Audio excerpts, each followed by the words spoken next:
Hello and welcome everyone. और क्या हाल चाल है आप सभी का। आशा करते हैं कि सारे के सारे बहुत मस्त होंगे। तो क्लास 12th की बायोलॉजी की यूनिट जेनेटिक्स हमारी चल रही थी, ठीक है। और जेनेटिक्स में हमने टोटल 11 लेक्चर्स कवर कर लिए हैं, ठीक है। आज मैं लेकर के आया हूँ जेनेटिक्स का 12th लेक्चर, जेनेटिक्स 1-2। कोई दिक्कत नहीं है। देखिए, जेनेटिक्स हम पढ़ रहे थे और जेनेटिक्स जैसे ही मैंने आपको स्टार्ट किया, मैंने डायरेक्ट उसी दिन से बता रहा हूँ कि जेनेटिक्स कुछ और नहीं, इनहेरिटेंस और वेरिएशन की स्टडी है। तो इनहेरिटेंस वाला सेक्शन हमारा चल रहा है, वेरिएशन वाला हमने पहले ही कवर कर रखा है। इनहेरिटेंस में 3 बड़े सेक्शंस थे, प्री मेंडलिज्म, मेंडलिज्म और पोस्ट मेंडलिज्म, जिसमें से प्री मेंडलिज्म और मेंडलिज्म वाला सेक्शन हमने कवर कर लिया है।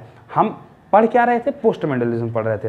पोस्ट मेंडलिज्म में भी क्या पढ़ रहे थे? Gene interaction. जीन इंटरेक्शन में भी अलीलिक जीन इंटरेक्शन। अब अलीलिक जीन इंटरेक्शन के 5 पार्ट्स थे। कौन कौन से? Incomplete dominance, codominance, multiple allele, pleiotropy, lethality, ठीक है। 5 पार्ट्स थे, जिसमें से हमने 2 पार्ट्स कवर कर लिए, incomplete dominance and codominance, lecture number 11 में। जिसने नहीं देखा वो लेक्चर 11 को रेफरेंस कर सकता है और वहां पे जाकर देख सकता है। आज 12th लेक्चर में हम स्टार्ट कर रहे हैं 3rd सेगमेंट, जिसको हम लोग कहते हैं मल्टीपल अलील्स, ठीक है। ए भी हमने डिस्कस कर लिया है। आज हम सी पार्ट स्टार्ट कर रहे हैं, जिसको हम लोग क्या बोलते हैं? मल्टीपल अलील, ठीक है। ए क्या था? Incomplete dominance. बी पार्ट क्या था? कोडोमिनेंस। और सी पार्ट आज हम लोग डिस्कस कर रहे हैं मल्टीपल अलील। देखिए, मल्टीपल अलील कहने से क्या तात्पर्य है, क्या अर्थ है, इस चीज को थोड़ा सा समझने का प्रयास करते हैं। देखिए, जैसे आप यूं समझे कि हाइट एक कैरेक्टर है। हाइट क्या है? एक कैरेक्टर है, ठीक। और एक बात बताइए, किसी भी कैरेक्टर को डेवलप करने के लिए जो बेसिक रिक्वायरमेंट होती है वो क्या होती है? जीन होना चाहिए। क्या होना चाहिए? जीन होना चाहिए। जीन प्रेजेंट रहना चाहिए। और अगर वो जीन प्रेजेंट है और वो एक्सप्रेस हो जाता है तो कैरेक्टर बन जाएगा। एक्सप्रेस कैसे होगा? एंजाइम बनाएगा, प्रोटीन बनाएगा, प्रोटीन से कैरेक्टर बन जाएगा, वो सारी अलग बातें हैं। लेकिन कैरेक्टर बनने के लिए बेसिक रिक्वायरमेंट क्या थी? जीन होना चाहिए, ठीक है। हाइट एक कैरेक्टर है, मान लेते हैं, अगर उसको एक्सप्रेस कराना है तो उसके जीन होने चाहिए। तो हाइट के जीन्स हमको पता है आज के दिन पे कि हम क्या मानते हैं, कैपिटल टी और स्मॉल टी, 2 डिफरेंट टाइप के जीन्स, जिसको मैं अलील्स भी कह सकता हूं कि ये क्या है? हाइट के अलील्स हैं, ठीक है। हाइट के 2 अलील्स हैं, कैपिटल टी और स्मॉल टी। यही रिस्पॉन्सिबल है हाइट कैरेक्टर को डेवलप करने के लिए। अच्छा, अब कैपिटल टी स्मॉल टी कितने अलील्स हैं? 2 अलील्स हैं। ऐसे ही मैंने कहा, जैसे अगर आपको सीड शेप बनाना है तो कैपिटल आर स्मॉल आर ले लीजिए, कलर बताना है तो कैपिटल वाई स्मॉल वाई ले लीजिए। यानी कि मैंने अभी तक जितना भी डिस्कशन किया है, मैं आपको केवल यही बता रहा था कि किसी भी कैरेक्टर को डेवलप करने के लिए max to max 2 alleles possible है, कॉन्ट्रास्टिंग पेयर्स में, capital R small R, capital Y small Y, capital T small T. मतलब किसी भी कैरेक्टर को बनाने के लिए केवल 2 अलील्स हो सकते हैं और कॉन्ट्रास्टिंग हो सकते हैं, ठीक है, एक दूसरे के अपोजिट हो सकते हैं। लेकिन ऐसा जरूरी नहीं है कि किसी भी कैरेक्टर को बनाने के लिए केवल 2 अलील्स ही हों, 3 अलील्स भी हो सकते हैं, यानी कि 2 से ज्यादा अलील्स भी हो सकते हैं। 3 अलील्स हो सकते हैं, 4 अलील्स हो सकते हैं। यानी कि अगर आपको कोई भी कैरेक्टर डेवलप करना है तो जरूरी नहीं है कि उस कैरेक्टर की केवल 2 अलील्स हो, 2 से ज्यादा अलील्स भी पॉसिबल हो सकते हैं। उदाहरण के लिए आपको खुद एक बहुत अच्छा एग्जांपल मैं बताऊं, ABO ब्लड ग्रुप। ह्यूमंस में आप देखिए, ह्यूमंस में आप जनरली क्या देखते होंगे? जो ब्लड ग्रुप है वो 4 टाइप का होता है, एक A ब्लड ग्रुप, एक B ब्लड ग्रुप, एक AB ब्लड ग्रुप और एक O ब्लड ग्रुप। अब उसमें अलग अलग वेरिएशन है, AB positive, AB negative, O positive, negative, वो सारी बातें बात की। लेकिन टोटल जो डायरेक्ट फिनोटाइप आपको देखने को मिलता है वो 4 टाइप के, AB, AB और O। और ये 4 जो फिनोटाइप आते हैं वो 3 डिफरेंट टाइप के अलील्स की वजह से आते हैं, अलील A, B और O। जैसे यहाँ पे हाइट के कैरेक्टर को capital T small T decide कर रहे थे, वैसे आपके ब्लड ग्रुप को कौन डिसाइड कर रहा है? ये 3 अलील, A अलील, B अलील और O अलील। यानी कि ब्लड ग्रुप को डिसाइड करने के लिए 2 अलील नहीं है, 3 अलील है। ब्लड ग्रुप एक कैरेक्टर है और इस कैरेक्टर को कौन बना रहे हैं? 3 अलील। तो क्या मैं ये बोल दूं क्या किसी भी कैरेक्टर को 2 से ज्यादा अलील्स भी बना सकते हैं? जी हाँ, बिल्कुल बना सकते हैं। और ऐसे फिनोमिना को ही हम लोग बोलते हैं मल्टीपल अलील। क्या बोलते हैं? मल्टीपल अलील। तो मल्टीपल अलील क्या है? मल्टीपल अलील क्या है? व्हेन मोर देन 1, ये मोर देन 1 का साइन है ना, when more than 1 alleles are present for a character. मतलब एक कैरेक्टर को बनाने के लिए जब 1 से ज्यादा अलील, या फिर मोर देन 1 लिखने से बढ़िया मोर देन 2 लिख दो, ज़्यादा सही हो जाएगा, क्योंकि 2 तो जनरली पाए ही जाते हैं। तो जब 2 से ज़्यादा अलील्स पाए जा रहे हैं किसी भी कैरेक्टर को बनाने के लिए, देन दिस इज नोन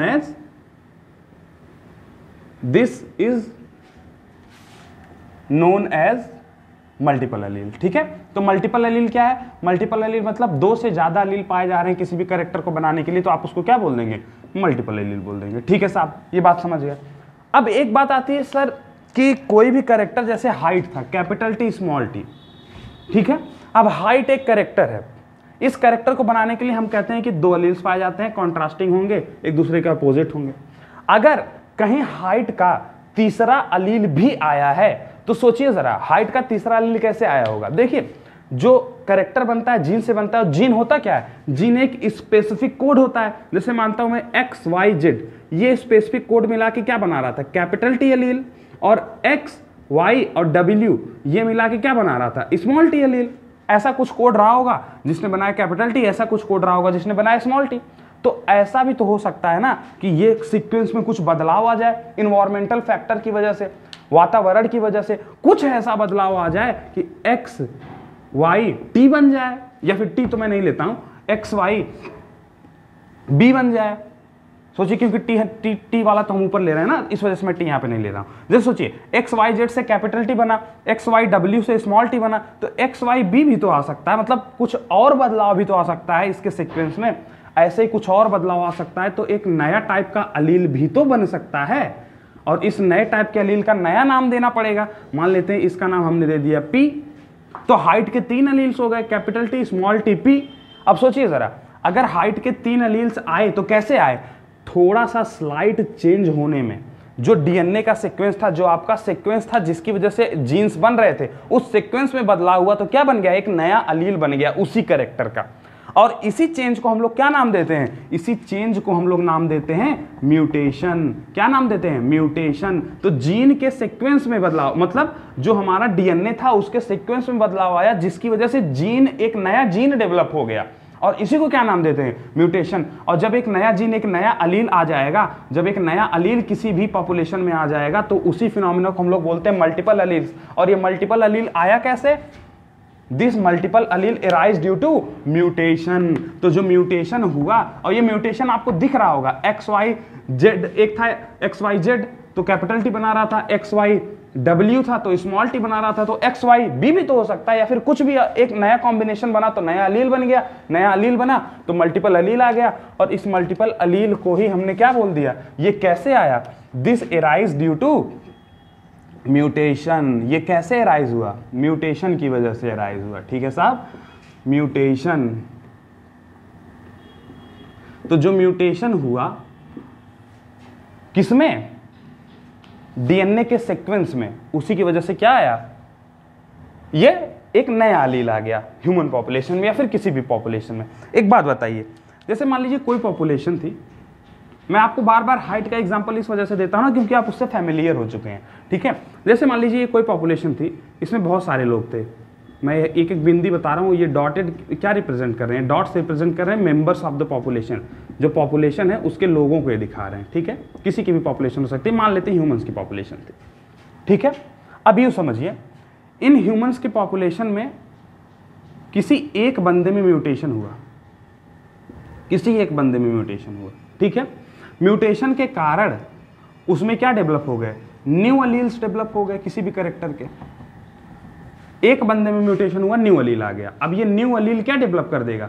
ये न्यू अलील जो बना है ये दूसरा फिनोटाइप बनाएगा। सोचिए, कैपिटल टी एक टाइप के फिनोटाइप को बनाने के लिए रिस्पॉन्सिबल है, स्मॉल टी दूसरे टाइप के फिनोटाइप को बनाने के लिए रिस्पॉन्सिबल है, और जो नया अलील बनेगा, वो नया अलील बना है तो वो दूसरे टाइप का फिनोटाइप बनाएगा। यानी कि अगर मल्टीपल अलील्स हैं तो this will form different phenotype. ये बात समझ में आ रही है क्या? Different phenotype. ठीक है, तो ये डिफरेंट टाइप के फिनोटाइप भी बनाएगा जो नया वाला अलील बना है। कोई दिक्कत इस चीज को समझने में? कोई प्रॉब्लम नहीं। अच्छा, अब एक बात ये तो हमको समझ में आ गई साहब कि जनरली क्या हुआ, मल्टीपल अलील हो क्या रहा है, ये आपको समझ में आ रहा है। जनरली था क्या, कोई सारी पॉपुलेशन ऐसे ही चल रही थी, अचानक से हुआ क्या, किसी एक मेंबर ऑफ पॉपुलेशन में म्यूटेशन हुआ, म्यूटेशन होने के कारण एक नया अलील आ गया, वो नया अलील अपना फिनोटाइप, अपना जीनोटाइप बना रहा है, किसी भी कैरेक्टर का एक नया एलील डेवलप हो गया, ठीक है।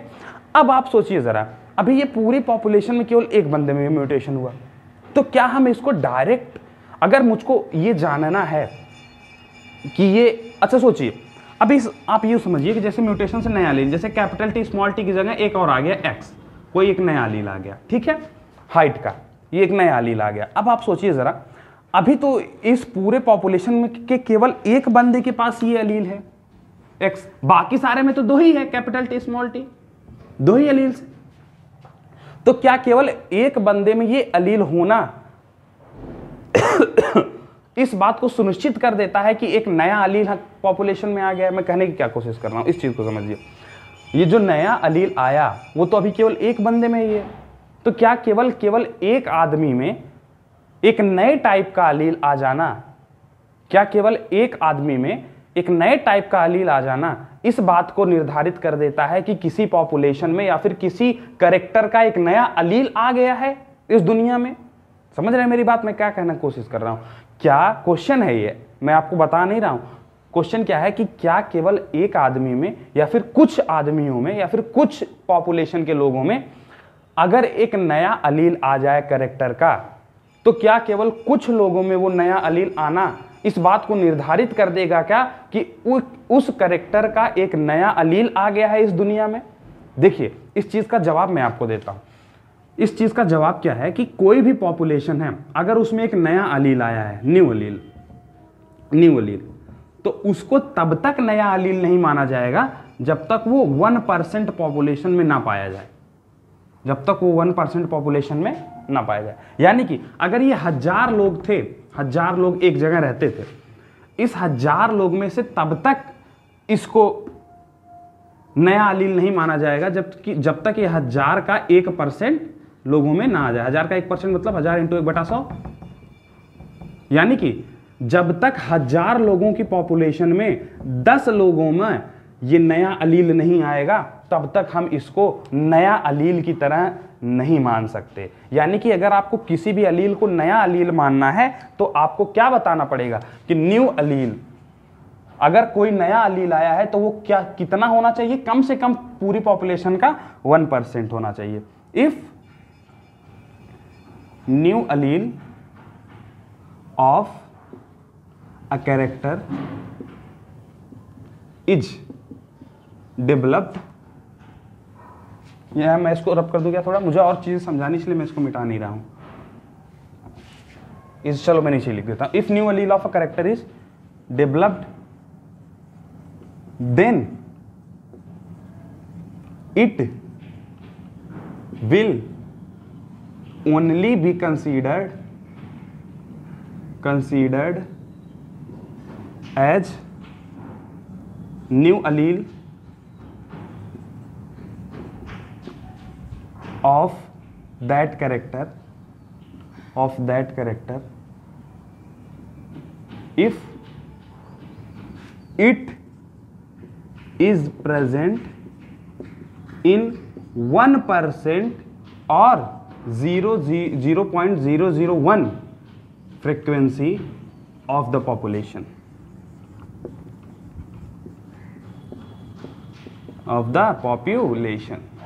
यानी कि किसी भी पॉपुलेशन में अगर कोई एक नया एलील आ जाता है तो वो नया एलील को एक न्यू एलील उस कैरेक्टर का तब तक नहीं माना जाएगा जब तक वो पूरी पॉपुलेशन के 1% लोगों में या फिर 0.01 फ्रीक्वेंसी में ना देखने को मिल जाए। ठीक है, इस चीज को, यानी कि कोई नया एलील तभी कहा जाएगा उस कैरेक्टर का एक नया एलील जब वो पूरी पॉपुलेशन के 1% लोगों में पाया जा रहा हो या फिर उसकी फ्रीक्वेंसी कितनी हो, 0.001। कोई दिक्कत इस चीज को समझने में? कोई दिक्कत नहीं है। अच्छा, अब मैं आपको एक पॉइंट और समझाता हूं, देखिएगा जरा इस बात को जरा समझिएगा, ये बहुत अच्छी बात है और ये एनसीईआरटी का पॉइंट है, ये बोर्ड और नीट दोनों के लिए इंपॉर्टेंट है। इस बात को समझिएगा जरा। एक बात बताइए, मैंने आपसे कहा कि 2 से ज्यादा एलील आ गए किसी भी कैरेक्टर का, जैसे ब्लड ग्रुप में ही देख लीजिए ABO, 3 एलील्स हैं, तीनों मिलकर ब्लड ग्रुप डिसाइड कर रहे हैं। ठीक है, अब एक बात बताओ, कोई भी आदमी है उसमें वो है कैसा, पहले इस बात को समझिए। डिप्लॉयड है, डिप्लॉयड में क्या हो सकता है? डिप्लॉयड में मैक्स टू मैक्स एक बार में 2 ही एलील्स आ सकते हैं, या तो ए और बी एक साथ आएंगे, है ना, या तो ए और ओ एक साथ आएंगे, ऐसे ही या तो बी और ओ एक साथ आएंगे, या तो ओ और ओ एक साथ आएंगे। मतलब मैक्स टू मैक्स क्या हो सकता है, max to max diploid organism में 2 अलील्स ही एक साथ आ सकते हैं कितने, 3 अलील्स हैं, लेकिन डिप्लॉयड में साथ में कितने आ सकते हैं, 2 ही आ सकते हैं। तो सोचिए जरा, कोई नया अलील अगर पॉपुलेशन में आया है ना, अगर आपको ये जानना है कि वो ना आया है कि नहीं, इस चीज की स्टडी करनी है, आपको ये पता लगाना है कि क्या किसी भी कैरेक्टर के 2 ही अलील्स हैं या फिर 2 से ज्यादा अलील्स भी पॉसिबल हैं, तो आप क्या करोगे, एक आदमी की स्टडी करोगे कि पूरे पॉपुलेशन की स्टडी करोगे, पूरे पॉपुलेशन की स्टडी करना पड़ेगा। क्यों, क्योंकि एक आदमी में तो 2 ही अलील्स पाए जा सकते हैं ना, क्योंकि डिप्लॉयड है, डिप्लॉयड ऑर्गेनिज्म में तो 2 ही अलील्स पाए जा सकते हैं। और अलील्स अगर आप ये जानने का प्रयास कर रहे हो क्या 2 से ज्यादा अलील्स पाए जा रहे हैं, तो 2 से ज्यादा अलील्स तो एक आदमी में थोड़ी पाए जाएंगे, एक आदमी में तो 2 ही पाए जाएंगे। तो 2 से ज्यादा कब पाए जाएंगे, जब आप पूरे पॉपुलेशन की स्टडी करो, तब आपको पता चलेगा अच्छा ए और बी एक कॉम्बिनेशन है, ए और ओ एक कॉम्बिनेशन है, इसका मतलब ए भी तो है ही, ओ भी है, यानी कि 3 अलील्स हैं। तो आपको कब पता चलेगा कि 2 से ज्यादा हैं, जब आप 2 अलग अलग लोगों की स्टडी करोगे, यानी कि पूरे पॉपुलेशन की जब आप स्टडी करेंगे तब आपको पता चल पाएगा कि कितने अलील्स हैं किसी कैरेक्टर के लिए। समझ रहे हैं मेरी बात को? तो 1 से ज्यादा अलील्स या फिर 2 से ज्यादा अलील्स किसी कैरेक्टर के अगर हैं, तो अगर आपको उसकी स्टडी करना है, उन अलील्स के बारे में जानना है, तो आपको पूरी पॉपुलेशन की स्टडी करनी पड़ेगी। ठीक है, 1 मिनट, ठीक है, तो आपको पूरी पॉपुलेशन की स्टडी करनी पड़ेगी, इस बात को समझिए। और हम इसीलिए कहते हैं कि मल्टीपल अलील्स की स्टडी करना है अगर आपको, तो आपको पूरी पॉपुलेशन की स्टडी करनी पड़ेगी। ठीक है, तो ये बहुत इंपॉर्टेंट पॉइंट चौथा है, एनसीईआरटी का पॉइंट है कि for study of multiple allele की स्टडी करने के लिए, for study of multiple allele we require to study population, मतलब हमको पूरी पॉपुलेशन की स्टडी करनी पड़ेगी, जिसको हम लोग एक स्पेसिफिक नाम देते हैं मल्टीपल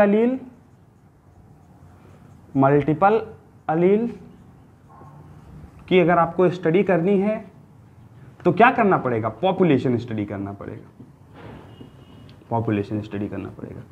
ठीक है जी, इस चीज को समझ जाइए और इस चीज को नोट कर लीजिए, तब मैं आगे बढ़ता हूं। अब केवल इतने पॉइंट्स को मैं इतने टाइम में समझाया हूं, तो आप ये चीज समझिए कि कितने डेप्थ में किसी चीज को समझाया जा रहा है। ठीक है, चलें, मल्टीपल एलील की स्टडी करने के लिए क्या करना पड़ेगा, पॉपुलेशन की स्टडी करनी पड़ेगी। ठीक है, और ये बात हम समझ ही गए कि कोई भी अलील को नया अलील कब माना जाएगा, जब वो 1% पॉपुलेशन या फिर 0.001 की फ्रीक्वेंसी में पाया जाएगा। ठीक है, 1% का मतलब क्या हुआ यार, 1/100 ना, 1/100 का मतलब 0.001 नहीं होता भैया, 0.01 होता है, तभी तो उसको हम 1/100 कहते हैं ना भाई। ये 0.001 नहीं, 0.01 होगा, 1% पॉपुलेशन का मतलब 0.01। ठीक है, मैं इसको एक बार मिला भी लेता हूँ, है ना, हाँ ठीक है, 0.01, ठीक है, कोई दिक्कत नहीं, इसको आप लोग नोट कर लें। ये 0.001 नहीं होगा, 0.01 होगा, क्योंकि 1% का मतलब तो यार 0.01 होता है ना। ठीक है, इसको आप लोग लिख लें। तो किसी भी अलील को नया अलील कब मानेंगे, जब वो 1% पॉपुलेशन में हो या फिर उसकी फ्रिक्वेंसी कितनी हो, 0.01 हो। ठीक है, इसको उतार लें, उसके बाद मैं आपको आगे ले चलता हूं।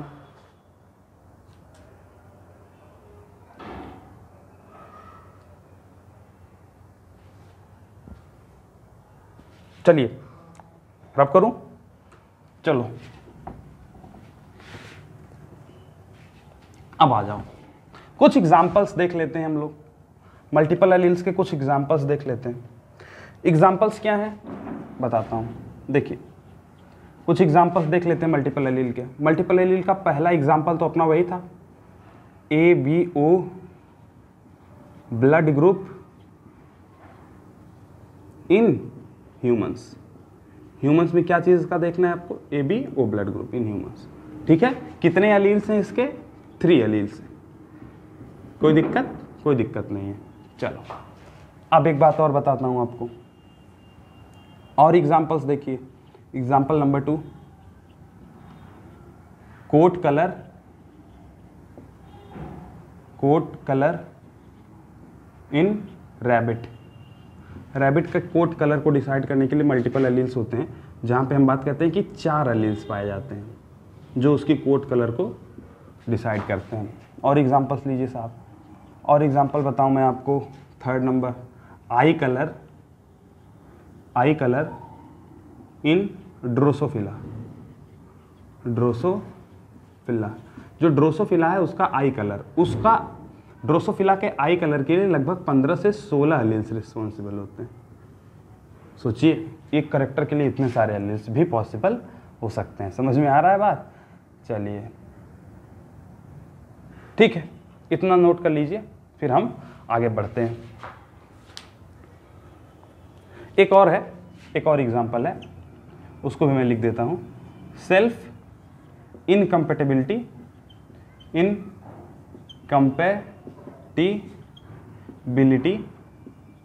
Of tobacco.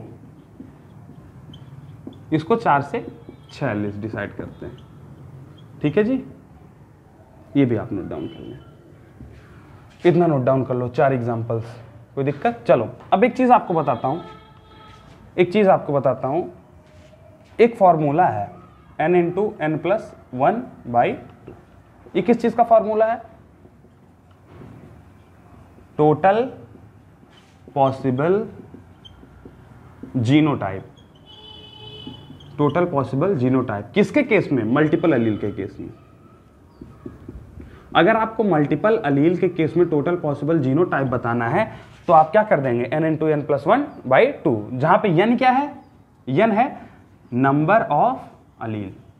जितने एलील्स हैं किसी कैरेक्टर के, उसको अगर आप n × n+1/2 के फॉर्म में रख देते हैं तो आपको क्या पता चल जाएगा? किसी भी कैरेक्टर में, सॉरी, किसी भी एलील्स के कितने जीनोटाइप पॉसिबल हैं। जैसे अगर एग्जांपल के लिए मैं आपको लेता हूं एबीओ ब्लड ग्रुप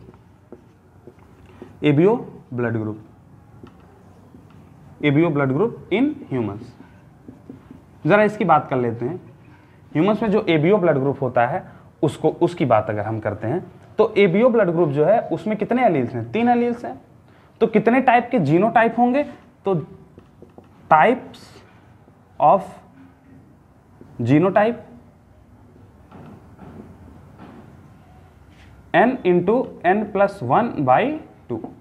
क्या कर दें? 3 × 3 × 3 तो ये 3 धन 1 4 और इसको काटेंगे 2 से तो 2 आ जाएगा, 3 दूनी 6। यार मेरा मार्कर थोड़ा सा डल चल रहा है, उसके लिए सॉरी। तो टोटल कितने हो गए? 6। ये क्या है? इसको आपको शायद ना दिख रहा हूँ, मैं फिर से लिख देता हूँ। 3 × 3+1/2, यही है ना। ऊपर क्या है? 3 1 4, तो 4 को काटोगे 2 से तो 2 दूनी 4, 2 से कटेगा, और 3 दूनी 6। तो टोटल कितने टाइप के जीनोटाइप आएंगे? 6 टाइप के जीनोटाइप आएंगे। ठीक है, इसको उतार लो, फिर हम आगे चलते हैं। हम एक एक एग्जाम्पल को डिस्कस करते हैं। ठीक है, चलें, मैं रब कर दूं क्या? चलो बाबू आ जाओ, नेक्स्ट पॉइंट पे आते हैं। अब हम एक एक एग्जाम्पल को थोड़ा अच्छे से डिस्कस करते हैं। उसमें से जिसको हमको सबसे ज़्यादा महत्वपूर्ण तरीके से डिस्कस करना है वो है ABO blood group in humans. ये पूरा हमारा डिस्कशन बहुत अच्छे से चलने वाला है। मल्टीपल एलील में है ही यही ABO blood group. Example number 1 जिसको हमने कहा था ABO blood group in humans. Humans में जो एबीओ ब्लड ग्रुप होता है उसको डिसाइड करता है हमारा 9th क्रोमोसोम। कौन सा chromosome? 9th chromosome number chromosome. ठीक है, 9वां नंबर का जो क्रोमोसोम होता है वो एबीओ ब्लड ग्रुप को डिसाइड करने के लिए रिस्पॉन्सिबल होता है। अब इसको सबसे पहली बार डिस्कवर किसने किया था? लैंडस्टीनर। किसने? लैंडस्टीनर। ठीक है, इन्होंने डिस्कवर किया था और इन्होंने क्या बताया था कि 3 एलील्स हैं। कौन कौन से? ए, बी और ओ। ठीक है, अच्छा अब मैं आपको एक बात बताता हूं, कोई भी ब्लड ग्रुप डेवलप कैसे होता है उस चीज को समझिएगा जरा। देखिए हमारे ब्लड में क्या होती हैं? Red blood cells, RBC. ठीक है, कोई भी सेल है उसके बाहर सेल मेम्ब्रेन होगा, तो ऐसे आरबीसी भी है, ठीक है। अब आरबीसी का जो मेम्ब्रेन है ना, आरबीसी की जो मेम्ब्रेन है, ये बाहर वाली मेम्ब्रेन है, ये मैंने ब्लैक से जो बनाया वो मेम्ब्रेन है। इसके मेम्ब्रेन पे ऐसे कुछ पार्टिकल्स पाए जाते हैं, ऐसे ऐसे, ठीक है। इन पार्टिकल्स को क्या बोलते हैं हम? एंटीजन। क्या बोलते हैं? एंटीजन, एंटीजन, ठीक। और आरबीसी की सरफेस पर पाए जाने वाले यही एंटीजन क्या डिसाइड करते हैं? एंटीजन का काम क्या है? ये डिसाइड करते हैं कि क्या ब्लड ग्रुप होगा किसी का। समझिएगा मेरी बात, मैं क्या कहना चाह रहा हूं। आरबीसी के सरफेस पर क्या पाया जाएगा? एंटीजन। और वो एंटीजन क्या डिसाइड करेगा कि उस किसी भी ऑर्गेनिज्म का ब्लड ग्रुप क्या होगा। तो आरबीसी के सरफेस पर जो एंटीजन पाया जा रहा है वही डिसाइड करने वाला है हमारा ब्लड ग्रुप। अब ठीक है, इसका मतलब अगर हमको ब्लड ग्रुप की स्टडी करनी है तो हमको क्या जानना पड़ेगा? हमको इस आरबीसी के सरफेस पे जो एंटीजन पाया जा रहा है उसके बारे में जानकारी लेना पड़ेगा। अब मैं आपको बताता हूं, जो ये एंटीजन होता है, कोई भी ब्लड ग्रुप जो है वो डिसाइड होता है एंटीजन से, एंटीजन से डिसाइड होता है, ठीक है। एंटीजन वो कहां पाए जाएंगे? आरबीसी के सरफेस पर। मैं आपको लिखते भी चल रहा हूं यहां पे, आरबीसी के सरफेस पे जो एंटीजन है उसे वही डिसाइड कर रहा है ये तीनों ब्लड ग्रुप। अब देखिए, अब ये जो एंटीजन होता है इनको बनाने का काम कौन करता है? इन एंटीजेंस को बनाने का काम करता है आई जीन। क्या, कौन सा जीन? आई जीन बनाता है। किनको? एंटीजेंस को। आई जीन का क्या नाम है? आइसो, यार ये मार्कर नहीं चल रहा है, कोई बात नहीं, मैं बाद में इसमें इंक भर लूंगा। मैं नहीं चाह रहा हूं कि फ्लो ब्रेक हो, इसी वजह से मैं नहीं भर रहा हूं, ठीक है। आई जीन का नाम क्या है? आइसो ए ग्लैटिनोजन। मैंने आपको बोल के भी बताया, आई जीन का क्या नाम है? आइसो ए ग्लैटिनोजन जीन। तो देखिए जरा ध्यान से, आरबीसी की सरफेस पे जो एंटीजन है वो ब्लड ग्रुप को डिसाइड कर रहा है। इस एंटीजन को कौन बना रहा है? आई जीन। कौन बना रहा है? आई जीन। अब देखिए, आई जीन बनाएगा एंटीजन और एंटीजन डिसाइड करेगा ब्लड ग्रुप। इसका मतलब एंटीजन को पढ़ना है, एंटीजन को पढ़ना है तो आई जीन को पढ़ना है, ठीक है जी। अब सोचिए जरा, और ये आई जीन जो है यही पाया जाता है कहां पर? 9th क्रोमोसोम पर। किस पे? 9th क्रोमोसोम पर। इसीलिए मैंने ऊपर ही लिख दिया कि 9th क्रोमोसोम ह्यूमन का ब्लड ग्रुप डिसाइड करता है। क्यों? क्योंकि 9th क्रोमोसोम पर जो जीन पाया जाता है आई जीन, वो बनाता है एंटीजन, और एंटीजन का काम है ब्लड ग्रुप को डिसाइड करना। तो अगर आपको ब्लड ग्रुप देखना है तो आई जीन को पढ़ना पड़ेगा, और आई जीन कहां पाया जाता है? Chromosome number 9। इसी वजह से हमारा ब्लड ग्रुप डिसाइड होता है क्रोमोसोम नंबर 9 से। इस बात को समझ गए? चलिए अब देखते हैं अगला पॉइंट, ठीक है। ये सारी चीजें लिखते चलिए, या फिर आप इसको स्क्रीनशॉट भी ले लीजिए। मैं इसको मिटाना चाह रहा हूं लेकिन चलो नहीं मिटाता हूं, काफी सारे लोग ये लिखना भी चाह रहे होंगे, ठीक है। अब एक चीज देखिए जरा, जो हमारा एबीओ ब्लड ग्रुप था उसके टाइप्स हम थोड़ा सा समझने का प्रयास करते हैं। जो एबीओ ब्लड ग्रुप था, सोचिए अगर हमको टोटल पॉसिबल जीनोटाइप्स निकालना है तो क्या 3 एलील्स हैं? क्या 3 एलील्स हैं? तो कितने टाइप के जीनोटाइप होंगे? इसका कितना जीनोटाइप, टाइप ऑफ जीनोटाइप, कितने टाइप का जीनोटाइप बनेगा? 3 × 3 धन 1 बटा 2, तो 3 धन 1 4, 4 को 2 से भाग देंगे तो 2 आ जाएगा, 3 दूनी 6, टोटल 6 टाइप के जीनोटाइप्स बनने वाले हैं, ठीक है। अब देखिए 6 टाइप के क्या बनेंगे ये मैं आपको आगे बता दूंगा, लेकिन अभी एबीओ ब्लड ग्रुप जो है उसके 3 एलील्स के बारे में समझते हैं। देखिए 3 एलील्स कौन कौन से होंगे? अब देखिए कोई भी जीन होगा उसी के कारण ये ब्लड ग्रुप आ रहा होगा। IA, सबसे पहले IA की बात करते हैं। IA एलील, देखिए ये डोमिनेंट एलील है। कैसा एलील है ये? Dominant allele. डोमिनेंट एलील, ये आई क्या है? आई वो जीन है, आई जीन। मैंने आपको बताया ना यही जीन डिसाइड कर रहा है। आई का मतलब क्या? एंटीजन बनाएगा, और IA मतलब डोमिनेंट एलील है। ये क्या बनाएगा? ए एंटीजन बनाएगा, ए एंटीजन बनाएगा। इस बात को समझे? IA क्या है? डोमिनेंट एलील है, और क्या बनाएगा? ए एंटीजन बनाएगा, ठीक है। वैसे ही IB की बात अगर आप करने तो IB भी डोमिनेंट एलील है, और ये क्या बनाएगा? B एंटीजन बनाएगा। क्या बनाएगा? B एंटीजन बनाएगा। कोई दिक्कत? कोई दिक्कत नहीं है। चलिए साहब तीसरे की बात करते हैं, IO। IO को देखते हैं तो ये रेसेसिव एलील है। ये कैसा है? ये है रेसेसिव एलील, और ये क्या बनाएगा? वेरी वेरी सॉरी, IO क्या है? रेसेसिव एलील, और ये नो एंटीजन, कोई भी एंटीजन नहीं बनाएगा। मेरी बात सुनिएगा जरा ध्यान से। IA जो जीन है या फिर IA एलील है, ये डोमिनेंट है और ये A एंटीजन बनाता है। IB जो है वो B एंटीजन बनाता है, ये भी डोमिनेंट एलील है। लेकिन IO जो है ये रेसेसिव एलील है और ये क्या बनाता है, ये कोई भी एंटीजन नहीं बनाता। ठीक है जी, तो ये तीनों एलील्स के बारे में जानकारी हो गई। इस बात को आप समझ गए। चलिए अब इन तीनों को नोट कर लीजिए, फिर मैं आपको थोड़ा सा और अच्छी चीजों को बताने का प्रयास करता हूं। ठीक है, फटाफट इसको नोट करें, तब मैं आगे बढ़ता हूं।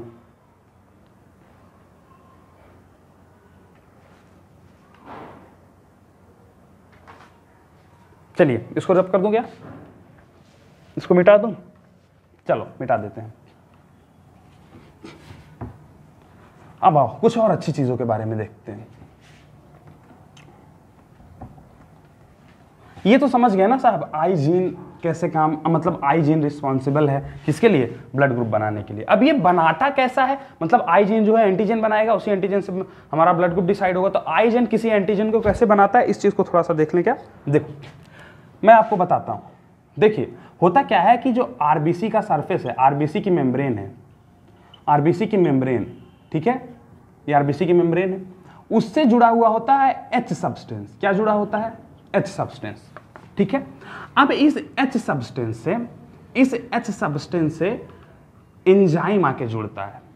कौन सा एंजाइम, जगह कम बच गई क्या, मैं थोड़ा सा नीचे लिख देता हूँ इस चीज़ को ताकि आपको समझने में ईजी रहे कि कैसे कोई जीन या फिर अलील बन रहा है। इसको क्योंकि बहुत मज़ेदार चीज़ है, ये बहुत डेप्थ में टॉपिक चल रहा है यार, इस टॉपिक को एंजॉय करो। देखो आरबीसी की मेम्ब्रेन है, मैंने आपको जैसे बताया ही था, आरबीसी की मेम्ब्रेन है।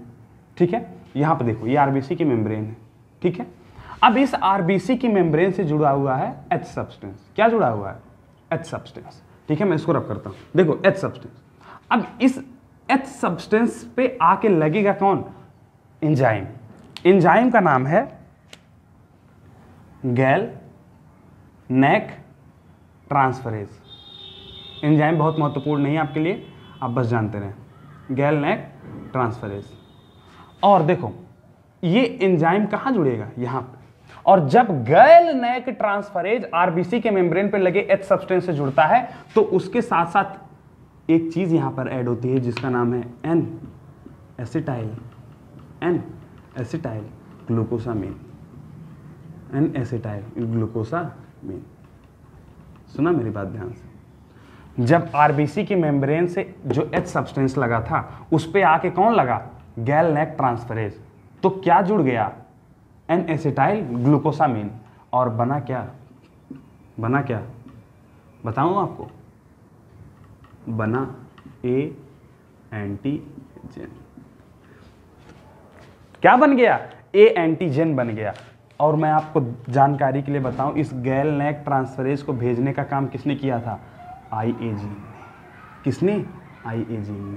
सुनना जरा जानते, मैंने आपको पहले ही बताया कोई जीन क्या करेगा, एंजाइम। आईए जीन ने बनाया गैल नेक ट्रांसफरेज। गैल नेक ट्रांसफरेज ने आरबीसी के मेम्ब्रेन पे लगे एच सब्सटेंस को जोड़ा एन एसिटाइल ग्लूकोसामीन से और बना दिया ए एंटीजन। मजेदार था कि नहीं, ए एंटीजन बना दिया। और ऐसे ही बनता है अपना बी एंटीजन भी। ठीक है जी, मैं उसकी भी आपको फॉर्मेशन के स्टेप समझा देता हूं। ये सारी चीजें आप, ये क्या है, गैल नेक ट्रांसफरेज एंजाइम है। क्या ये एंजाइम है, ठीक है, थोड़ा बड़ा बड़ा लिख दूं क्या यार, छोटा तो ज्यादा नहीं लिखता मैं, एंजाइम है। ठीक है, चलो अब देखते हैं बी एंटीजन कैसे बनता है। देखो जरा ध्यान से, ये आरबीसी की मेम्ब्रेन थी, आरबीसी की मेम्ब्रेन थी, उसके साथ लगा था एच सब्सटेंस। अब देखो जरा ध्यान से, इस एच सब्सटेंस पर आके लगा एक एंजाइम जिसका नाम था गैल ट्रांसफरेज। वो कहां पे लगा, इस एच सब्सटेंस पे। और इसके लगते ही जुड़ी एक शुगर जिसका नाम था गैलेक्टोज। ये एक चीज है जो जुड़ी जिसका नाम था गैलेक्टोज। किसके जुड़ने के बाद, गैल ट्रांसफरेज के जुड़ने के बाद। और इसी के जुड़ने के बाद, गैलेक्टोज के जुड़ने के बाद, जब एच सब्सटेंस से क्या जुड़ गया, गैलेक्टोज, तो क्या बन गया, एक नया एंटीजन बना जिसको हमने कहा बी एंटीजन। कौन सा एंटीजन, बी एंटीजन। मैं इसको अच्छे से दिखा दूं यार, काफ़ी लोग कहते होंगे लिखता बढ़िया से नहीं है, पढ़ाता तो बहुत है लेकिन लिखता बढ़िया से नहीं है, ठीक है। तो आरबीसी के मेम्ब्रेन पे लगा एच सब्सटेंस, और अब सुनना ध्यान से, ऐसे बी एंटीजन बना, और ये जो एंजाइम था गैल ट्रांसफरेज, इसको किसने भेजा था? इसको भेजा था आईबी जीन ने। अब मेरी बात फिर सुनना, मैं फिर से कंक्लूड कर रहा हूं। आईबी जीन ने बनाया एक एंजाइम, आईबी जीन ने बनाया एक एंजाइम जिसका क्या नाम था? गैल ट्रांसफरेज। आईबी जीन ने बनाया एक एंजाइम गैल ट्रांसफरेज, और इस गैल ट्रांसफरेज ने आरबीसी के मेम्ब्रेन पे लगे एच सब्सटेंस को जोड़ा गैलेक्टोज से और बना दिया बी एंटीजन। क्या बना दिया? B antigen. तो ऐसे हमारे ए और बी एंटीजन बनते हैं, और जब ये ए और बी एंटीजन का जैसा जैसा कॉम्बिनेशन होता है वैसे वैसे ब्लड ग्रुप आने लगता है। अब कैसे कैसे कॉम्बिनेशन होते हैं मैं ये भी आपको दिखाता हूं, लेकिन पहले ये उतार लो, पहले ये उतार लो। ये आई ए क्या है? ये जीन है, ठीक है। आई बी क्या है? ये जीन है, ठीक है। तो आई ए जीन और आई बी जीन कैसे कैसे काम करते हैं मैंने आपको समझा दिया। आई ए जीन गैल नेक ट्रांसफरेज एंजाइम बनाएगा, और ये गैल नेक ट्रांसफरेज एंजाइम आरबीसी के मेम्ब्रेन से लगे एच सब्सटेंस को एन-एसिटाइल ग्लूकोसामिन से जोड़ेगा और बना लेगा ए एंटीजन। वहीं आई बी जीन गैल ट्रांसफरेज एंजाइम बनाएगा, और ये गैल ट्रांसफरेज एंजाइम आरबीसी के मेम्ब्रेन पे लगे हुए एच सब्सटेंस को जोड़ेगा गैलेक्टोज से और बना लेगा बी एंटीजन, ठीक है। चलिए इस चीज को आप नोट कर लें, समझ भी गए होंगे मेरे हिसाब से। और ऐसे बनता है हमारा ए और बी एंटीजन। तो ये थी हमारी आरबीसी की सरफेस, और इस सरफेस पे जो लगा हुआ था हमारा एंटीजन, कैसे ये एंटीजन बनता है इस बात को समझ गए क्या? ठीक है, क्योंकि यही एंटीजन हमारा ब्लड ग्रुप डिसाइड करेगा, इसलिए हमको एंटीजन को समझना जरूरी था। तो ये चीज जान गए। अब चलो ये एंटीजन के कैसे कैसे कॉम्बिनेशन हो सकते हैं इस चीज को थोड़ा सा समझते हैं। मिटा रहा हूं मैं इसको, जिसने नहीं लिखा है वो स्क्रीन को पॉज करें, रिवर्स करके उसको पहले नोट डाउन करो, क्योंकि हर एक चीज आपको लिखी हुई होनी चाहिए, ठीक है। चलिए जनाब अगले पॉइंट पर आते हैं। अगला पॉइंट है हमारा कितने टाइप के हो सकते हैं। देखो क्या क्या कितने टाइप के हो सकते हैं मैं आपको दिखाता हूं जरा। 3 × 3⁻1/2 क्या आएगा? 6। 6 टाइप के क्या हो सकते हैं? जीनोटाइप। हाँ साहब 6 टाइप के जीनोटाइप पॉसिबल है। किसमें? A B O blood group में। बार बार आप ये बता रहे हो, कभी इसको लिख के तो बता ही नहीं रहे हो कौन कौन सा जीनोटाइप है। अब आ गया वो वक्त। अब मैंने आपको आई ए जीन कैसे बनता है, आई बी जीन कैसे, ए एंटीजन और बी एंटीजन कैसे बनता है ये बता दिया। अब आपको बताता हूं कि क्या क्या पॉसिबल हो सकते हैं। देखो देखो जरा ध्यान से, यहां पे मैं लिखता हूं फिनोटाइप, यहां पे मैं लिखता हूं जीनोटाइप, यहां पे मैं लिखता हूं एंटीजन, थोड़ा करीब एंटीजन, और यहां पे मैं लिखता हूं, यार थोड़ा इसको दूर करो, थोड़ा दूर करो, क्योंकि जीनोटाइप में मुझे लिखने में जगह चाहिए होगी। यहां पे मैं लिखता हूं एंटीजन, और यहां पे मैं लिखता हूं एंटी बॉडी। क्या लिखता हूं? एंटी बॉडी, ठीक है। ये 4 सीक्वेंस है, 4 सेगमेंट हैं, यही हमें देखना है और यही हमारे लिए ज़रूरी है। इस चीज़ को आप अपने कॉपी में टेबुलर फॉर्म में बना भी लेंगे, ठीक है। चलिए इस चीज़ को देखते हैं। अच्छा अब एक बात बताओ मुझको, आपने कितने टाइप की आज तक जो ब्लड ग्रुप है वो सुना है? आपने 4 ही टाइप के ब्लड ग्रुप सुने होंगे, A blood group, B blood group, A B blood group, O blood group. मैं यहाँ पे लिख दूं क्या? और जो आपने सुने हैं वही तो क्या है? फिनोटाइप, क्योंकि वही हमको दिखता है। तो जो दिखता है वही है फिनोटाइप, और फिनोटाइप 4 टाइप के हैं, ए बी और ओ। 4 टाइप के फिनोटाइप, कोई दिक्कत इसमें? अब देखो ये फिनोटाइप आए कैसे होंगे? स्पेसिफिक जीनोटाइप से। अब देखना जरा मेरी बात ध्यान से, ए जीनोटाइप मतलब सोचो ए ब्लड ग्रुप बनाना है, ए ब्लड ग्रुप बनाना है, तो ये ए ब्लड ग्रुप फिनोटाइप है तो बना तो जीनोटाइप से ही होगा। अच्छा ए जीनोटाइप बनाना है, ठीक है। ए जीनोटाइप कैसे बनेगा यहां पे सोचो जरा ध्यान से। ए क्या है? अगर ए बनाना है तो कम से कम आई ए जीन तो होना ही चाहिए, तभी तो ए जीनोटाइप आएगा, क्योंकि जैसा जेनेटिक कॉन्स्टिट्यूएंट वैसा उसी टाइप का फिनोटाइप दिखेगा ना। तो जेनेटिक कॉन्स्टिट्यूएंट में कम से कम ए एंटीजन तो हो, उसके लिए क्या होना चाहिए? आई ए जीन। समझ रहे हो बात को? आई ए जीन तो होना ही चाहिए। अब देखो हो क्या सकता है, आई ए के साथ आई ए हो, क्योंकि ह्यूमन के पॉपुलेशन में एक साथ 2 ही जीन पाए जा सकते हैं, क्योंकि ऑर्गेनिज्म डिप्लॉयड है। तो या तो आई ए के साथ आई ए पाए जाएंगे, तब ए ब्लड ग्रुप बन जाएगा। और क्या कॉम्बिनेशन हो सकता है, या तो आई ए के साथ आई ओ जीन पाया जाए, ये एक डोमिनेंट एक रेसेसिव, तब ए अपने आप को एक्सप्रेस कर लेगा और क्या बना देगा, ए ब्लड ग्रुप। तो सोचना जरा ध्यान से, ए ब्लड ग्रुप बने उसके लिए दो कॉम्बिनेशन हमारे पास आ गए हैं। कौन कौन से, एक है आई ए और एक कॉम्बिनेशन क्या है, आई ए आई ओ। दो कॉम्बिनेशंस मिल गए क्या, देखो तो ये दो कॉम्बिनेशंस क्या बना देंगे आपके, ये दो कॉम्बिनेशंस आपके बना देंगे ए फिनोटाइप या फिर ए ब्लड ग्रुप, ए ब्लड ग्रुप। कोई दिक्कत इसमें, कोई दिक्कत नहीं। अब देखो सेम कंडीशन बी के साथ है, अगर बी ब्लड ग्रुप बनाना है तो कम से कम आई बी जीन हो या फिर आई ओ हो, तब बनेगा। कोई दिक्कत, अब आप समझ ही सकते हो, आई बी है तो जाहिर सी बात है बी ब्लड ग्रुप बनेगा। आई ओ है तो क्या बन सकता है, तो भी बी बनेगा क्योंकि बी डोमिनेंट है और ओ रेसेसिव। आते हैं ए बी पे। अब ए बी बनाना है तो ए भी डोमिनेंट है और बी भी डोमिनेंट है, तो इस ऐसे केस में क्या करना पड़ेगा, दोनों जीन होना पड़ेगा। और हमने आपको पहले ही बताया है ये आई ए आई बी एक ही कॉम्बिनेशन है जो ए बी ब्लड ग्रुप ला सकता है, और ऐसे केस को क्या बोलते हैं, मैंने आपको पहले ही बताया, कोडोमिनेंस। पिछले बार ही मैंने बता दिया था कि जब ए बी ब्लड ग्रुप किसका एग्जाम्पल है, कोडोमिनेंस का एग्जाम्पल है। मैंने बताया था कि नहीं पिछले क्लास में, ये तो मैं बगल में लिख दे रहा हूँ, उससे कोई फर्क नहीं पड़ेगा अपने आप को। अब देखो ओ ब्लड ग्रुप लाना है, ओ ब्लड ग्रुप लाना है।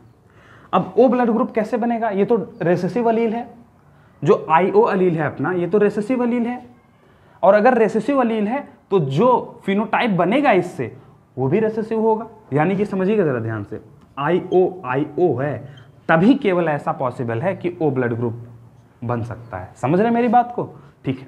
तो आप देखिए जरा कितने टाइप के हो गए जीनोटाइप, कितने टाइप के जीनोटाइप आ गए आपके पास, 1 2 3 4 5 6। क्या यार ये फॉर्मूला सही है क्या, 3 × 3 × 1/2, 6 टाइप ऑफ जीनोटाइप। दिख गया क्या, अगर 3 अलील है तो 6 टाइप के जीनोटाइप आएंगे। कौन कौन से हैं, क्या दिख रहा है क्या, 6 के 6 बिल्कुल दिख रहा है आपको। चलिए अब एंटीजन एंटीबॉडी समझते हैं, एंटीजन एंटीबॉडी समझते हैं, एंटीजन एंटीबॉडी समझते हैं। यही सबसे ज़्यादा पकड़ वाला पॉइंट है, जिसको ये समझ में आ गया खेल हो गया उसका। अब देखो मैं तुमको एक बात बताता हूँ, जब भी हम डॉक्टर्स के पास जाते हैं, अंधेरा हो रहा है क्या, अंधेरा हो रहा है क्या, थोड़ा ब्राइटनेस बढ़ा दूं क्या मैं मोबाइल की, चलो अभी इस बात को समझा देता हूँ फिर ब्राइटनेस बढ़ा देता हूँ। देखो जब भी हम डॉक्टर के पास जाते हैं तो डॉक्टर क्या करता है, डॉक्टर जो होता है वो हमारा ब्लड ग्रुप चेक करता है। जैसे हम किसी को ब्लड डोनेट कर रहे होते हैं या फिर कभी ब्लड कैंप लगा रहता है तो हमको ब्लड डोनेट करना पड़ता है, तो हम क्या देखते हैं, जो डॉक्टर होता है हमारा ब्लड ग्रुप देखता है, कौन सा ब्लड ग्रुप है आपका। तो ब्लड डोनेशन के समय डॉक्टर हमारा ब्लड ग्रुप क्यों देखता है, इस चीज को समझिएगा जरा।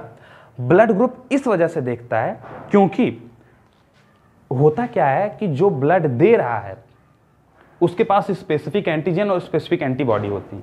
हर आदमी के पास एक स्पेसिफिक एंटीजन और एंटीबॉडी होंगी। देखिए एंटीजन कहां होता है ये आपको पता चल गया, और हर आदमी के अंदर एंटीबॉडी है। एंटीबॉडी का काम क्या है, दुश्मनों से लड़ना, शरीर में आने वाले बाहरी दुश्मनों से लड़ना।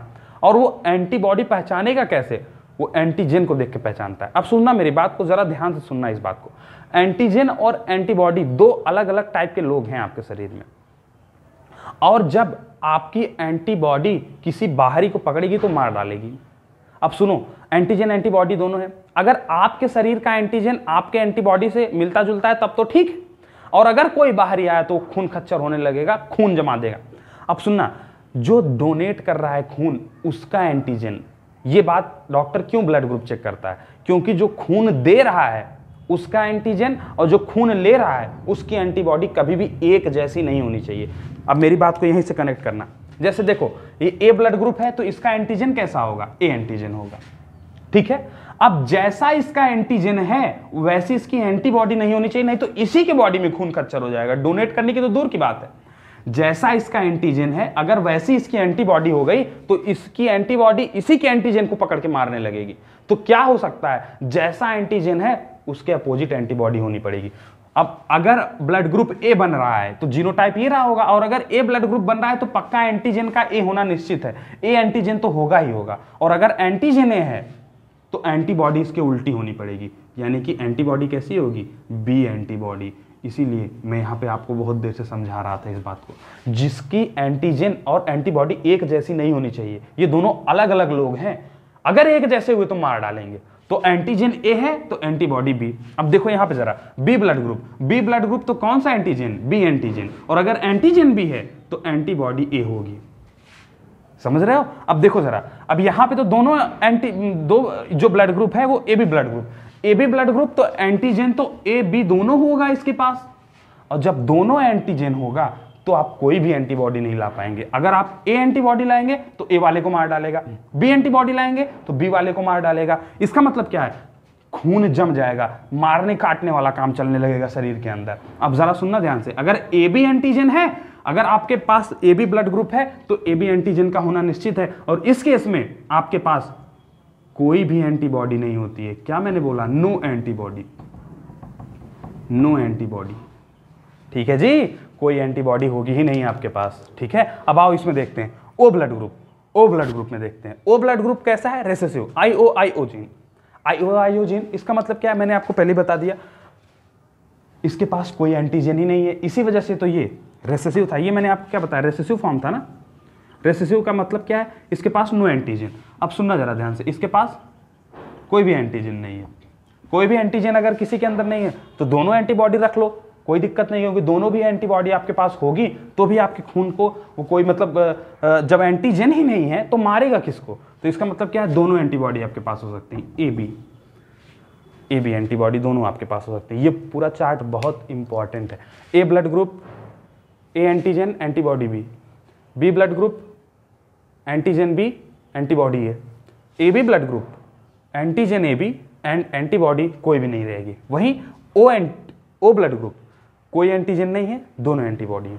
तो ऐसा ब्लड ग्रुप जिसके पास एंटीजन नहीं है ओ, ऐसा ब्लड ग्रुप जिसके पास एंटीबॉडी नहीं है ए बी, ऐसा ब्लड ग्रुप जिसके पास दोनों एंटीजन है ए बी ब्लड ग्रुप, ऐसा ब्लड ग्रुप जिसके पास दोनों एंटीबॉडी है ओ ब्लड ग्रुप। तो बहुत सारे क्वेश्चंस हैं जो आपको इस टेबल से पूछे जा सकते हैं, तो इस टेबल को उतार लेंगे। उसके बाद मैं आपको थोड़ा सा ब्लड ट्रांसफ्यूजन प्रिंसिपल बताऊंगा कि ब्लड कैसे एक बॉडी से दूसरे बॉडी में भेजा जा सकता है। ठीक है, इसको उतार लो पहले फटाफट, मैं इसको रब कर दूं, इसको उतार लो, तो उसके बाद मैं दिखाता हूं आपको। फटाफट उतारो।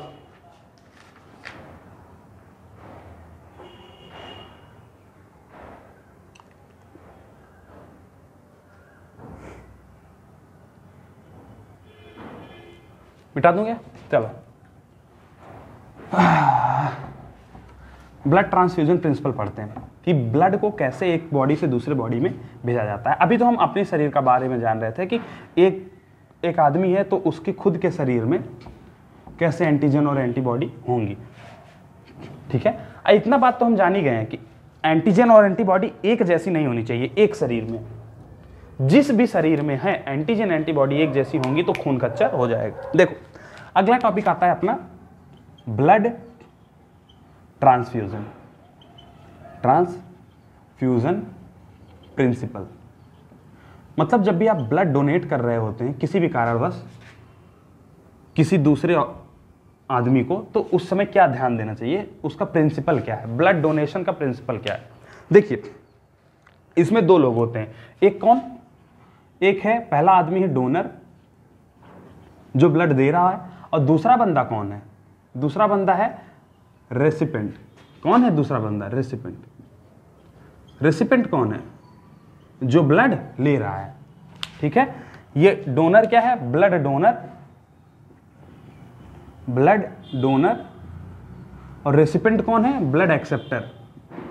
जैसे आप किसी को खून देते हैं तो आप दे रहे हैं तो आप डोनर हैं, जो ले रहा है वो जो ब्लड ले रहा है वो कौन है? Recipient, blood acceptor. ठीक है, अब देखो, अब मैं आपको बताता हूं अच्छी बात क्या है कि एंटीजन एंटीबॉडी मिलनी नहीं चाहिए।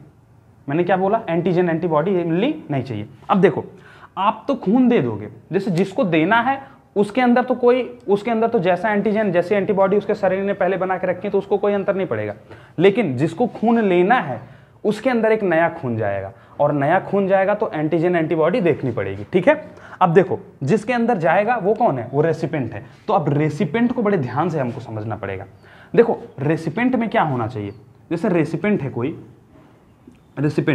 ब्लड लेना चाह रहा है, तो जैसे कोई ब्लड अगर लेना चाह रहा है तो उसके अंदर क्या होनी चाहिए, उसके अंदर कभी भी जिस टाइप की एंटीबॉडी, देखो उसके पास अपना एंटीजन और अपनी एंटीबॉडी होंगी, क्योंकि उसके अंदर पहले से खून है, तो एंटीजन एंटीबॉडी तो होना निश्चित है, उसके पास अपना एंटीजन एंटीबॉडी होगी। अब देखो जो नया आदमी इसको खून दे रहा है, ब्लड कोई दे रहा है, ठीक है, जो ब्लड दे रहा है, अब इसके पास जो मतलब सोचो जो भी नया खून इसके अंदर आ रहा है, ये रेसिपेंट वाला ऑर्गेनिज्म है, रेसिपेंट वाला ऑर्गेनिज्म, अब इसके अंदर नया खून आ रहा है, तो इसके एंटीबॉडी के से जो भी खून आ रहा है वो इसके एंटीबॉडी के सिमिलर नहीं होना चाहिए। मतलब जो भी एंटीबॉडी है इसकी, जैसे ए एंटीबॉडी इसके पास है, तो जो खून आ रहा है वो कभी भी ए ब्लड ग्रुप नहीं आना चाहिए।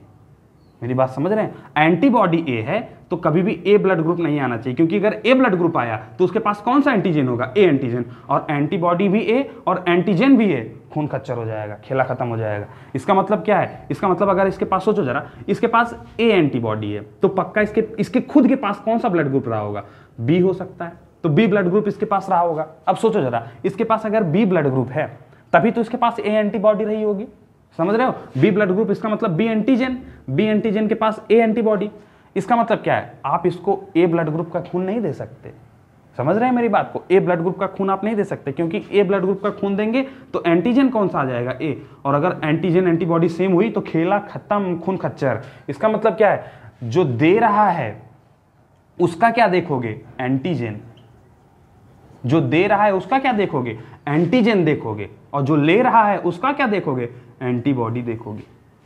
क्योंकि जो दे रहा है उसकी एंटीबॉडी और जो ले रहा, सुनना मेरे ध्यान से, जो दे रहा है उसका एंटीजन और जो ले रहा है उसकी एंटीबॉडी एक जैसी नहीं होनी चाहिए। मेरी बात समझ रहे हो ना? क्योंकि जो दे रहा है अगर उसका एंटीजन और जो ले रहा है उसकी एंटीबॉडी एक जैसी हो गई तो खून खच्चर हो जाएगा और आपका खेला खत्म हो जाएगा। इसका मतलब जब भी ब्लड डोनेट करोगे तो क्या देखना होता है, जो दे रहा है उसका एंटीजन देखना होता है और जो ले रहा है उसकी एंटीबॉडी देखनी होती है। एंटीजन एंटीबॉडी एक जैसी नहीं होनी चाहिए, नहीं तो खून खच्चर होना निश्चित है। अब एक लाइन में लिखने जा रहा हूं, बहुत अच्छी लाइन है, उसको समझना ध्यान से।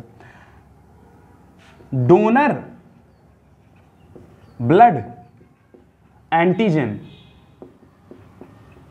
And recipient blood antibody, recipient blood antibody must not match, must not match, math नहीं मैच, ठीक है, मिलनी नहीं चाहिए। जो ब्लड दे रहा है उसका एंटीजन और जो ले रहा है उसकी एंटीबॉडी मिलनी नहीं चाहिए। अदरवाइज अदरवाइज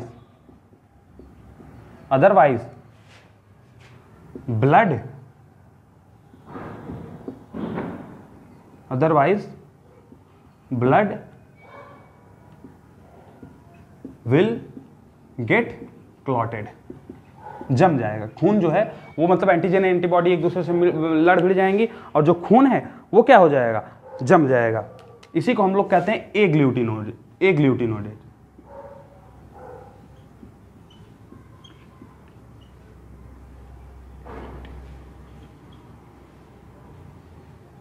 एग्लूटिनोजेन क्या, ठीक है, जो खून दे रहा है और जो खून ले रहा है, जो खून दे रहा है उसकी क्या देखनी है, एंटीजन, और जो खून ले रहा है उसकी क्या देखनी है, एंटीबॉडी। ये बात समझ गए? और अगर उन दोनों की एंटीजन एंटीबॉडी सेम हो गई तो क्या हो जाएगा, खून जम जाएगा। इसको अबे भाई ग्लूटिनेशन, एग्लूटिनेशन बोलते हैं, ग्लूटिनोजन नहीं भैया, agglutination. Otherwise blood will get clotted, मतलब एग्लूटिनेशन हो जाएगा। एग्लूटिनेशन का मतलब क्या है, खून जमना, ठीक है। तो ये बात हम समझ गए कि जो खून दे रहा है उसका एंटीजन और जो खून ले रहा है उसकी एंटीबॉडी मिलनी नहीं चाहिए, अगर मिली तो खून जम जाएगा। तो हमको क्या देखना है, जो ब्लड डोनर है उसका क्या देखोगे, जो ब्लड डोनर है इसका देखोगे एंटीजन, यही बात ध्यान देनी है। और जो रेसिपेंट है उसका क्या देखोगे, एंटीबॉडी, उसका क्या देखोगे, एंटीबॉडी, ठीक है। और ये एंटीजन और एंटीबॉडी एक नहीं होनी चाहिए, सिमिलर नहीं होनी चाहिए। मैं यहां पर लिख भी देता हूं, if antigen and antibody is similar तो क्या हो जाएगा, एग्लूटिनेशन हो जाएगा, एग्लूटिनेशन मतलब खून जम जाएगा। ठीक है, तो इस बात को ध्यान देना चाहिए आपको। If antigen plus antibody is similar तो क्या हो जाएगा, एग्लूटिनेशन। थोड़ा मार्कर डल चल रहा है यार, बहुत बहुत माफ करिएगा इस चीज़ के लिए, मैं इसलिए नरेट कर दे रहा हूँ। Antigen and antibody is similar तो क्या हो जाएगा, एग्लूटिनेशन। और शाम भी हो गई तो आपको दिख भी कम रहा होगा, इसलिए मैं बार बार बोल रहा हूँ। ठीक है, antigen plus antibody is similar तो क्या हो जाएगा, एग्लूटिनेशन। आपको ये ध्यान देना है ये सारी बातें। ठीक है, अब ब्लड ट्रांसफ्यूजन प्रिंसिपल पढ़ते हैं हम कि कैसे खून कौन सी मतलब कौन सा ब्लड ग्रुप किसको खून दे सकता है, यही सबसे इंपॉर्टेंट पॉइंट है। यार ब्राइटनेस थोड़ा कम है क्या, मैं थोड़ा ब्राइटनेस बढ़ा दूं क्या? देखो मैं ब्राइटनेस बढ़ा देता हूँ, 1 मिनट आप इसको नोट कर लो, है ना, इसको नोट कर लो।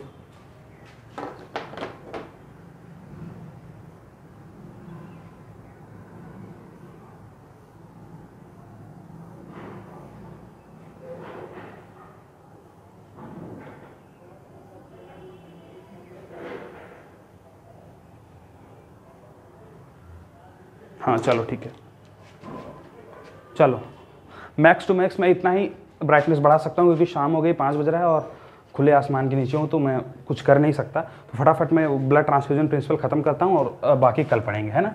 पढ़ाना तो मुझे आज और भी था लिथैलिटी, बट क्या करें, शाम हो जाती है यार, कभी कभी कुछ कर नहीं सकते। चलो आओ देखो, अब ब्लड ट्रांसफ्यूजन प्रिंसिपल में लास्ट पॉइंट हम देखने वाले हैं। देखो ए ब्लड ग्रुप, ठीक है, ओ ब्लड ग्रुप, ठीक है, ए बी ब्लड ग्रुप और बी ब्लड ग्रुप, 4 टाइप के ब्लड ग्रुप्स हैं अपने पास। और ऊपर नीचे लिख दूं क्या, और ऊपर नीचे लिख देता हूँ, कोई दिक्कत नहीं है साहब। ए बी और यहाँ पे क्या, यहाँ पे बी, ठीक है, 4 टाइप के ब्लड ग्रुप्स हैं। कौन किसको दे सकता है वो देखिए ज़रा। क्या ए वाला ए को दे देगा क्या, बिल्कुल दे देगा।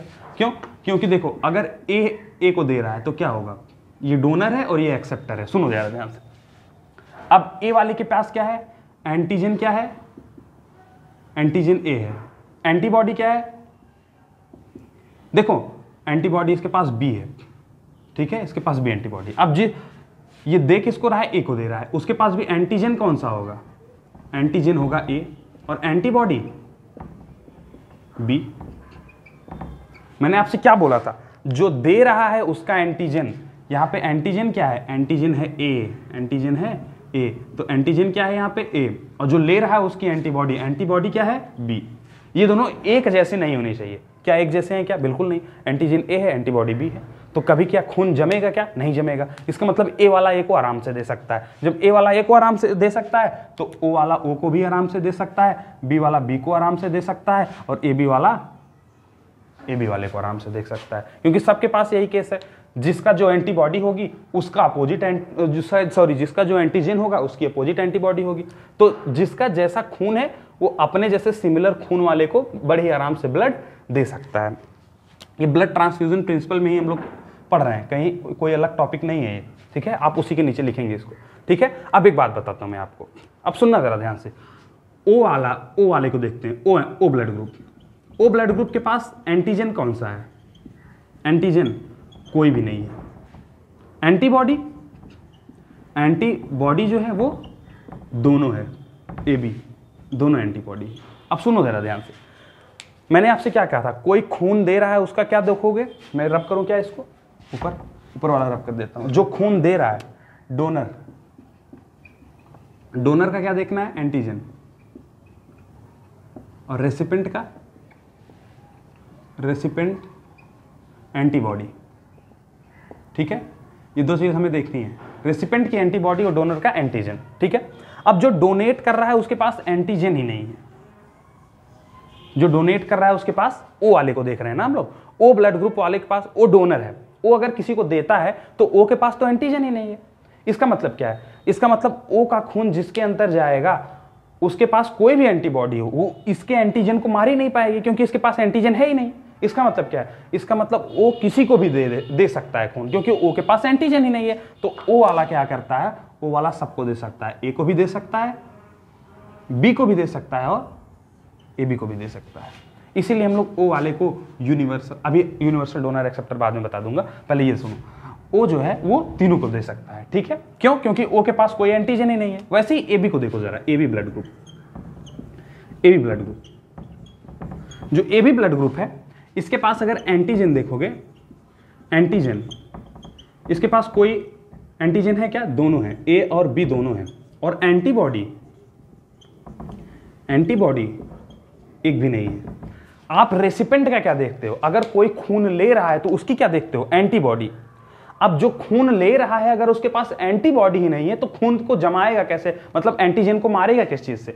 तो अगर कोई डोनेट कर रहा है और उसके पास एंटीजन ही नहीं है तो वो किसी को भी दे सकता है। वैसे ही अगर कोई खून ले रहा है उसके पास एंटीबॉडी ही नहीं है तो वो किसी से भी खून ले सकता है, यानी कि एबी वाला किसी से भी खून ले सकता है। सुनो देखो जरा, एबी वाला किसी से भी खून ले सकता है क्या? मैं इसको रेड वाले से बना देता हूं। देखो, एबी वाला बी से भी ले लेगा, ए से भी ले लेगा, ओ से तो इसने पहले से ले रखा है, और खुद वाले से तो ले ही सकता है, ठीक है। तो ये पूरा ब्लड ट्रांसफ्यूजन प्रिंसिपल हो गया, जो हमको बड़ा ही डिफिकल्ट लगता है समझने में कि कौन किसको खून देगा, कौन किसको नहीं देगा। ये बड़ी ही आसानी से हम इस चीज को समझ गए, ठीक है। चलो इस चीज को मिटा दूं क्या? अब आप कहोगे सर ये पॉजिटिव नेगेटिव वाला क्या खेला है? आरएच, जो आरएच फैक्टर होता है, मतलब ए भी पॉजिटिव भी नेगेटिव, उस चीज को भी समझाता हूं। थोड़ा जरा 2 मिनट और मुझे समय देना। देखो, ओ में जो होता है ओ नेगेटिव, ओ नेगेटिव, ठीक है। ये क्या होता है? ये यूनिवर्सल डोनर होता है। अब नेगेटिव पॉजिटिव भी ब्लड ग्रुप होता है, इसलिए मैं आपको बता रहा हूं। और एबी में, एबी पॉजिटिव जो है, एबी पॉजिटिव, ये क्या है? ये यूनिवर्सल एक्सेप्टर है, यूनिवर्सल एक्सेप्टर। ऐसा क्यों है अभी आपको थोड़ा सा समझ में आ जाएगा। पहले इस पूरे चार्ट को पूरा बढ़िया से नोट कर लो, क्योंकि ये बहुत ही इंपॉर्टेंट है। यही हमको तो समझ में नहीं आता ना कि कैसे कौन किसको कहाँ कैसे खून दे रहा है कोई, ठीक है। तो ये ब्लड ट्रांसफ्यूजन प्रिंसिपल है, इसको फटाफट नोट कर लो। मिटाओ, चलो मिटा देता हूं। अब देखो, अब अगला अपना पॉइंट आता है आरएच फैक्टर। आरएच, फटाक से मैं इस वीडियो को खत्म करता हूं, बस 5 मिनट मुझे देना, थोड़ा शाम हो गई है, माफ करिएगा इसके लिए। आरएच फैक्टर, देखो आरएच फैक्टर क्या है अब मैं आपको बताऊं। ये आरबीसी थी हमारी, ठीक है। आरबीसी के सरफेस पे मैंने एक स्पेसिफिक एंटीजन बनाया था, ये वाला, जो कि क्या कर रहा था? ब्लड ग्रुप को डिसाइड कर रहा था। अब इसी एंटीजन के साथ एक एंटीजन और लगा होता है हमेशा, इसके साथ एक एंटीजन और लगा हो सकता है, जिसको हम लोग कहते हैं डी एंटीजन। क्या बोला? D antigen. आपने कहा था सर 3 ही टाइप के ब्लड ग्रुप होते हैं, ए बी और ओ, 3 ही एंटीजन होते हैं। ये डी एंटीजन क्या है? ये एक और स्पेसिफिक एंटीजन है जो कभी प्रेजेंट हो सकता है आरबीसी पे, कभी नहीं हो सकता। देखिए अब सुनिएगा, जब भी आरबीसी पे ये डी एंटीजन पाया जाएगा, अब देखो जैसे मान लो ये ए एंटीजन था, मेरी बात मानना जरा, ये ग्रीन वाला मानते हैं ये ए एंटीजन था, और उसी के साथ साथ ये डी एंटीजन भी उस पर पाया जा रहा था। अब सुनना, ये डी एंटीजन ही बताता है, अब सुनो मेरी बात सुनना, जो डी एंटीजन है अगर ये पाया जाएगा, ये प्रेजेंट होगा, तो हम कह देंगे ब्लड ग्रुप पॉजिटिव है। और अगर ये डी एंटीजन नहीं पाया जाएगा तो हम कह देंगे ब्लड ग्रुप नेगेटिव है। जैसे सुनो, मैं 2 केस ले रहा हूं, फटाफट फटाफट बनाओ भाई, फटाफट, टाइम नहीं, ठीक है। अब देखो यहां पे ये क्या है? ये ए ही है।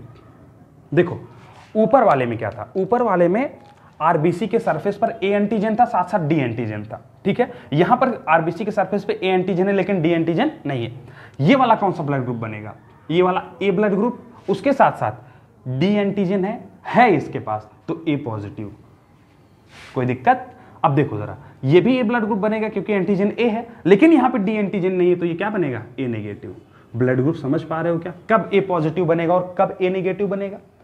इसीलिए आरबीसी के सरफेस पर एक और एंटीजन पाया जाता है जिसको हम कहते हैं डी एंटीजन। इसको लिख लीजिए, मैं नरेट कर दे रहा हूं, यहां पे डायरेक्ट बोल रहा हूं, लिख नहीं रहा हूं कि an specific antigen is also present on RBC surface known as D antigen which decides that blood will be positive और नेगेटिव, ठीक है।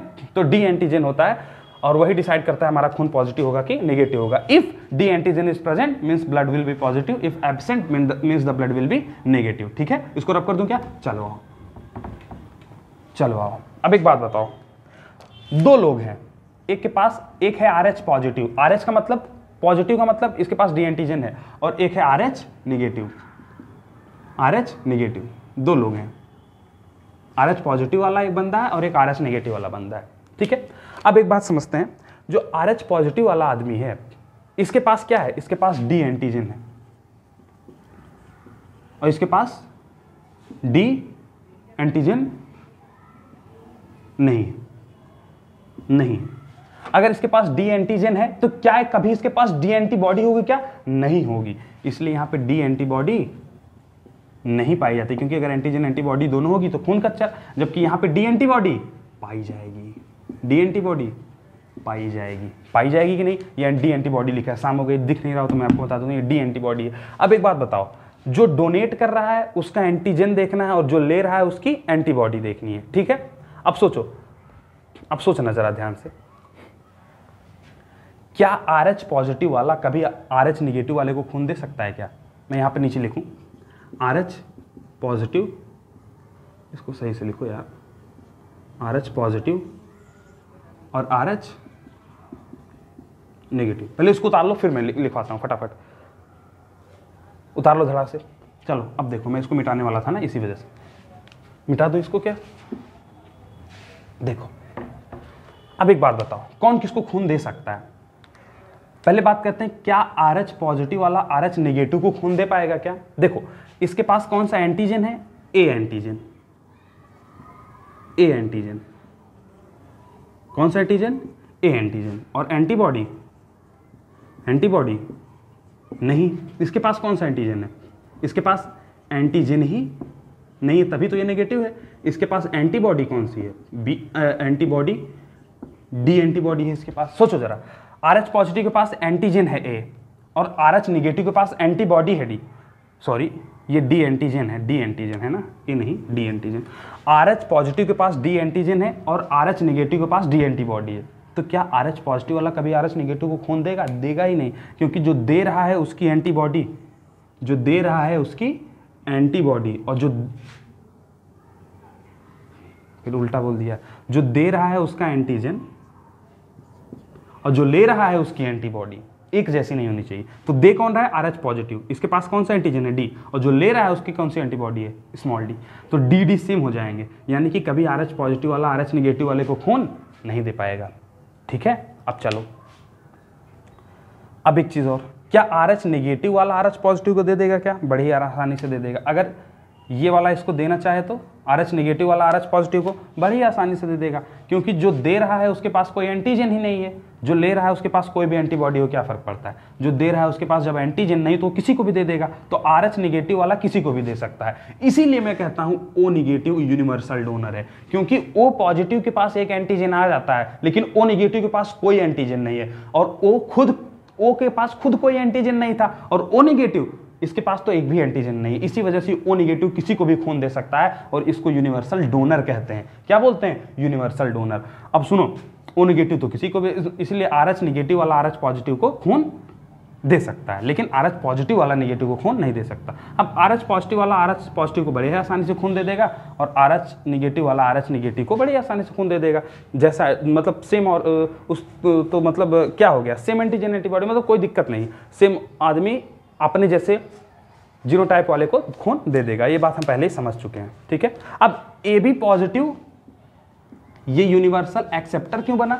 क्योंकि देखो, इसके पास कौन सा एंटीजन पहले से था? AB पहले से था, अब एक और आ गया D, मतलब जितने एंटीजन पॉसिबल थे सारे के सारे आ गए। इसी वजह से इसके पास कोई एंटीबॉडी नहीं बची, नो एंटीबॉडी। और जब कोई एंटीबॉडी ही नहीं है तो ये किसी से भी खून ले ले कोई फर्क नहीं पड़ता, क्योंकि डोनर का क्या देखते हैं? एंटीजन, लेकिन लेने वाले का एंटीबॉडी। तो ये खून ले रहा था, अब जब इसके पास कोई एंटीबॉडी नहीं है तो कैसे कराओगे एंटीजन एंटीबॉडी का जो रिएक्शन होता है, जिसकी वजह से एग्लूटिनेशन होता है, खून जम जाता है। तो सोचो जरा, जब इसी वजह से क्या हम AB पॉजिटिव को यूनिवर्सल एक्सेप्टर बोल सकते हैं क्या? बिल्कुल बोल सकते हैं, क्योंकि इसके पास कोई एंटीबॉडी ही नहीं बचती। तो RH फैक्टर का ये वाला पॉइंट आप पूरा उतारना है आपको, ये वाला पूरा नोट कर लीजिए। कहीं कहीं मैंने उल्टा बोल दिया, उसको बात को समझिएगा, उसके बाद को बहुत वो मत मानिएगा। जो डोनर होता है उसका क्या देखना है? एंटीजन। जो रेसिपेंट होता है उसकी क्या देखनी है? एंटीबॉडी। ये बात बार बार मैं बोल रहा हूँ, कभी कभी फ्लो में उल्टा निकल जाता है, ठीक है। देखो, इसको उतार लो और नोट कर लो। बाकी मिलते हैं अगले वीडियो में। लीथैलिटी चालू करेंगे, देन प्लेयोट्रॉपी और ये वाला अलीलिक जीन इंटरेक्शन खत्म करेंगे, ठीक है। चलिए तब तक के लिए देखते रहिए ये वीडियो और हमारे साथ बने रहिए स्टडी बेस्ट 41 चैनल पर, और मिलते हैं आपसे अगली वीडियो में। टाटा, नमस्कार, बाय बाय, जय Hind. Like a bird on a tree